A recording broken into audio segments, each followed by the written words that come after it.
Dragilor, bine ați venit la Miha în bucătărie. Astăzi am onoarea să vă prezint cea mai bună rețetă de doboș. Am doboș din bisuiți, dar astăzi vreau să vă fac un doboș clasic, așa cum îmi place numai mie. Stați alături de mine până la finalul acestei rețete, urmăriți video de la cap până la sfârșit pentru a vedea modul de preparare și ingredientele așa cum le pun, așa le și scriu. Deci, să pornim la treabă. Într-un bol am separat 5 albușuri de 5 gălbenușuri. În cele 5 gălbenușuri voi pune un praf de sare. Și în albuș, bineînțeles, pun și aici să fie pus. Amestec gălbenușurile cu sarea și le las deoparte. Le voi lăsa așa să se odihnească deoparte. Acum o să bat bezea acest bol cu albușuri, cu sarea în el și voi adăuga zahăr. După gust, între 80 și 100 de grame. Puneți cât vă place de dulce. Eu pun cât vreau eu. Eu atâta scriu cât pun eu. Așa că trec să fac bezeaua tare. O spumă densă. Adaug zahărul treptat. Am bătut bezeaua foarte bine. Așa trebuie să fie, să nu cadă din bol, foarte fermă. Acum am cele 5 gălbenușuri unde voi pune 40 de mililitri de ulei și voi bate foarte bine gălbenușul cu uleiul. Acum mixez, cu același mixer, nu are nicio importanță. Bat o spumă tare. Am bătut bine gălbenușul, exact ca la maioneză. Pun cele 5 gălbenușuri bătute foarte bine peste albușuri. Așa, totodată. Folosiți ingrediente la temperatura camerei și totul o să fie perfect. O să încorporez, dar foarte finuț. Nu forțăm absolut nimic. De sus în jos. Așa. Să încorporez foarte bine gălbenușul. Peste aceste ouă voi pune făină. O să pun făină albă pe care o voi cerne și neapărat eu pun o lingură mare de amidon. În jur de 25 de grame, cam așa ceva. Vedeți dumneavoastră, în funcție de mărimea ouălor, mai adăugați sau nu. Cât de mult trebuie, atâta puneți. Nu punem praf de cop, nu punem absolut niciun agent de îngrășare. Lăsăm așa, natural. Am adăugat și făina și amidonul, iar acum încorporez foarte bine toate ingredientele. Urmează 40 de mililitri de lapte cald. Punem direct așa cum este peste ouă. Și încorporăm. Am încorporat foarte bine. O să vă arăt cum trebuie să arate. Așa trebuie să arate. Mai grosuț. Am încins cuptorul la 180 de grade Celsius. Iar acum această compoziție pentru blaturi, eu voi face 2 foi în tavă de aragaz normală. Ceva de 42 pe 30, ceva de genul ăsta este. Și voi împărți în 2 această compoziție. O să pun în bolul de la gălbenușuri, nu are absolut nicio problemă. Deci pun o lingură aici, una aici, să împart în 2 părți egale. Tot așa până termin toată compoziția. Voi face 2 foi pe care le voi împărți. Dumneavoastră, dacă doriți, puteți face 6 foi separat fiecare. Nu mă interesează. Faceți cum vă place. Eu vă arăt cum fac eu. Fiecare face în stilul lui propriu și personal. Am terminat de pus compoziția pentru blaturi. Asta o pun deoparte.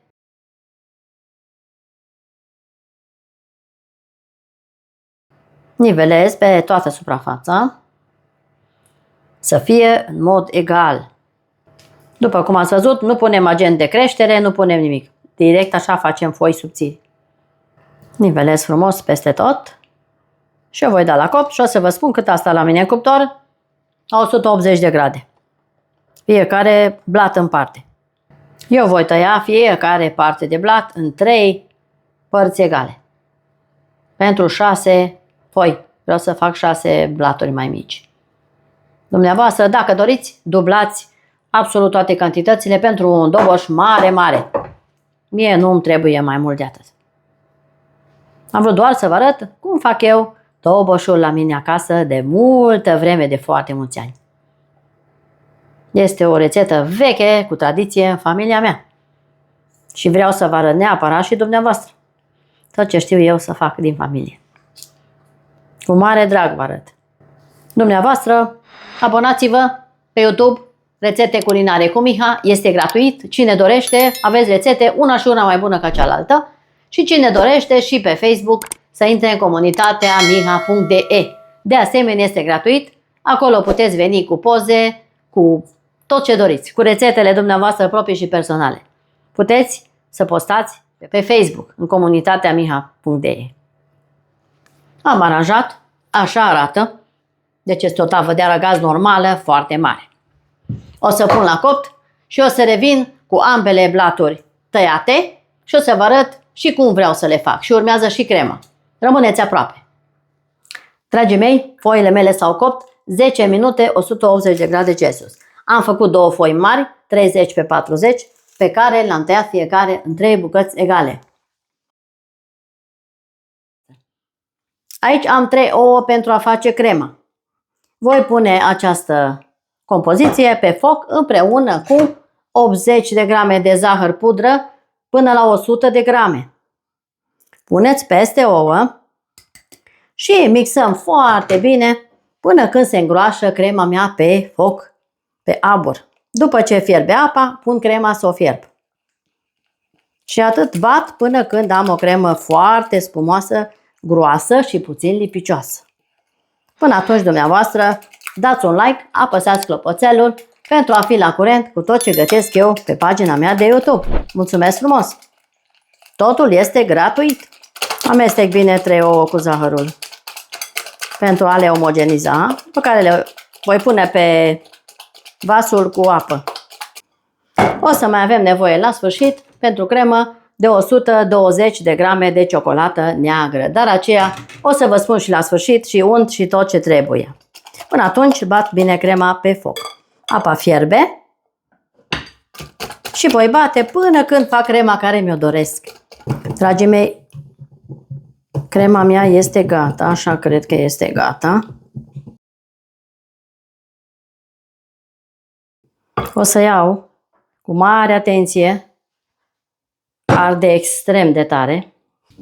Mai amestec încă puțin și o să o pun la răcit până ajunge la temperatura camerei. Așa arată. Se ține de tel. Acum las crema la răcit la temperatura camerei și revin imediat și cu restul rețetei. Dragii mei, crema mea s-a răcit, așa arată. Acum nu-mi rămâne decât să topesc ciocolată neagră, pe care o voi topi la microunde pentru 30 de secunde și voi lăsa foarte puțin să se răcească. După care o să mixez untul.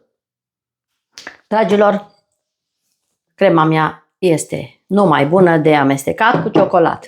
Am avut așa, trebuie să folosiți, nu vreau să fac reclamă, dar am vrut să vă arăt, 70% cacao, 100 de grame și am mai avut încă jumătate de tablă din aceasta, 4 bucăți, deci am pus aici 150 de ciocolată. Cu cât mai multă ciocolată, cu atât este mai bună, nu-i așa? O să mixez foarte bine 150 de grame de unt moale la temperatura camerei, fără zahăr, deoarece avem toate celelalte foarte dulci. Mixez untul, după care continui imediat.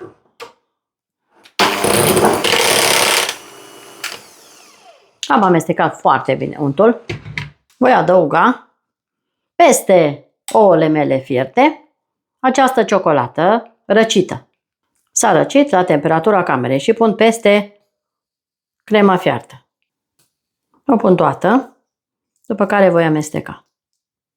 Am adăugat și ciocolata, amestec foarte finuț, până încorporez ciocolata în cremă.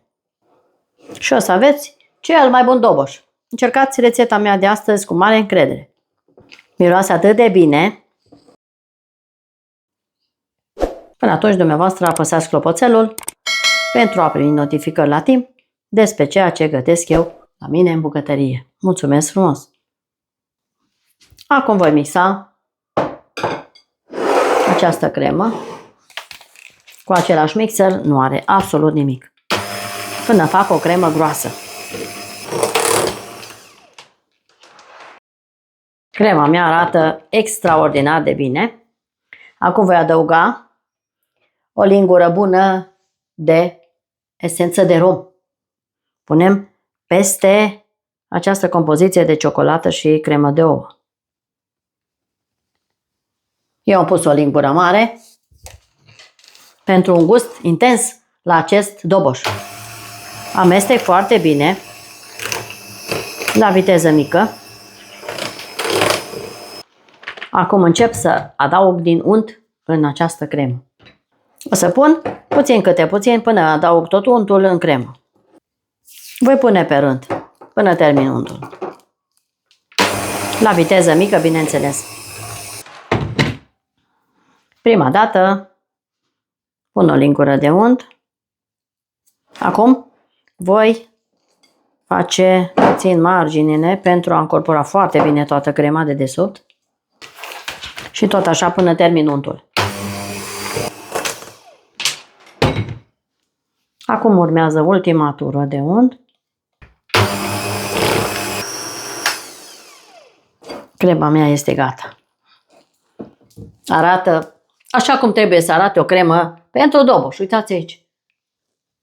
Perfecțiune.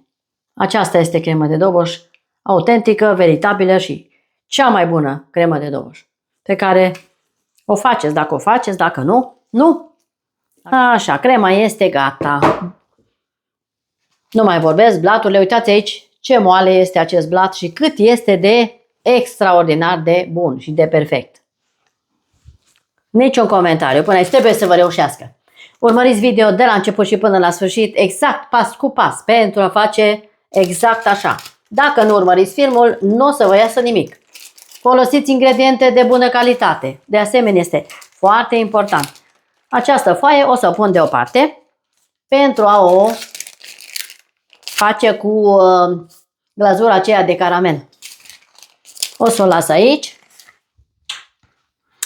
Iar acum o să trec să umplu doboșul meu de astăzi. Acum o să umplu doboșul meu. O să pun o foaie deoparte și o să încep cu această foaie. O să pun pentru început așa cam o lingură din aceea mare pe fiecare foaie în parte și voi întinde foarte bine peste. Căutați pe pagina mea de YouTube doboș cu biscuiți. Am așezat un strat generos de cremă peste care voi pune următoarea foaie și continui așa până când umplu absolut toate foile în același mod. Urmăriți video să vedeți cum procedez.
Dragii mei, așa arată doboșul meu. Arată foarte bine, are foi extrem de subțiri și imediat voi face și caramelul. Iar aici mi-a rămas cremă pentru decorul de final, pe care o voi aduna și o voi pune deoparte până la sfârșit. Până atunci fac caramelul și îl așez pe acea foaie, cea mai frumoasă foaie. Am ales-o pe cea mai frumoasă. Dar toate sunt frumoase, toate au ieșit perfect. Adun marginile și le voi pune într-un bol mai mic și voi da la rece până când fac caramelul. O cremă perfectă, extrem de bună. Încercați cu mare drag această rețetă. Pentru cei interesați de bun și de gustos. Acum o voi da la rece până când fac caramelul și imediat o să vedeți cum procedez. Am pus restul de cremă într-un poș așa, cu un doi mai mare. Aici am 80 de grame de zahăr tos. O să pun într-o oală pe foc pentru a se topi, împreună cu o lingură de zeamă de lămâie. Punem totul împreună și o linguriță de apă. Iar acum voi amesteca la foc mic până când se face un caramel auriu. Am pregătit foaia, este aici. Voi turna peste această foaie acest caramel. Caramelul meu este gata. Îl voi lua de pe foc. Amestec puțin. Așa arată caramelul, arată foarte bine. Așa trebuie să arate, transparent. Așa, perfect. Acum este perfect. Perfect pentru a fi pus pe această foaie. Iar acum îl voi turna foarte repede pe foaia aceasta și voi nivela peste tot. Foarte rapid. Până când acopăr toate foile. După cum vedeți, se usucă extrem de repede. Trebuie să ne mișcăm foarte repede cu el. Am nivelat caramelul pe cât am putut de repede. Acum cu un cuțit o să tai bucățile acestea care le-am însemnat. Am tăiat toate bucățile. Când zahărul s-a întărit puțin și le voi lăsa deoparte pentru a se usca. După care le voi așeza peste doboșul meu. Așa arată. Așa l-am făcut eu lunguieț, așa, dar puteți să faceți ce model doriți dumneavoastră, puteți face. Așa, caramelul este gata. Îl voi pune deoparte să se usuce. Dragii mei, doboșul meu a stat la rece, arată super bine. Am făcut cu o furculiță deasupra un mic model. Acum o să punem caramelul. Și cu poșul acesta o să fac urme și o să așez bucățile de caramel. Fac și sus și jos. Iar acum voi așeza bucățile de caramel. Le pun așa, culcate. Le voi pune una lângă cealaltă. Așa arată doboșul meu de astăzi. Extraordinar de bine, după cum se vede. Sper că vă place doboșul meu de astăzi. Și dacă aveți gusturile mele, încercați. Este extraordinar de aspectos și garantat este foarte bun. Uitați aici ce frumos este. Ce frumos lucește, s-a uscat, este perfect. Crema este ideală. Și o să revin și cu rezultatul final, să vedeți și o felie în interior, dar trebuie să stea câteva ore la rece. Ne vedem în curând! Dragii mei prieteni, doboșul meu a stat pentru vreo 3 ore la frigider, deși trebuia să las până mâine. Nu avem răbdare, așa că trebuie început. Trebuie să gustăm. Așa arată minunatul meu doboș de astăzi. Dacă aveți gusturile mele, chiar vă rog să încercați. Deci dumneavoastră să lăsați peste noapte, să nu vă grăbiți pentru că eu mă grăbesc. Da, întotdeauna mă grăbesc pentru că așa mă grăbesc. Uitați aici ce bine arată și o felie din acest doboș. Și cu cât îl lăsați mai mult la rece, cu atât este și mai bun. Este delicios. O să tai și o felie să vă arăt. Uitați aici o feliuță. Arată foarte bine. Și este atât de bun, nici nu vă puteți imagina. O să gust o bucățică, să vă spun și cum este. Și de fiecare dată îl facem din nou și din nou. Este extraordinar de bun. Vă invit să-l preparați. Și o să vedeți și poze în YouTube. O să pun poze cu felii. Vă mulțumesc foarte mult că ați stat alături de mine până la finalul acestei rețete de doboș și până data viitoare, toate cele bune. La revedere!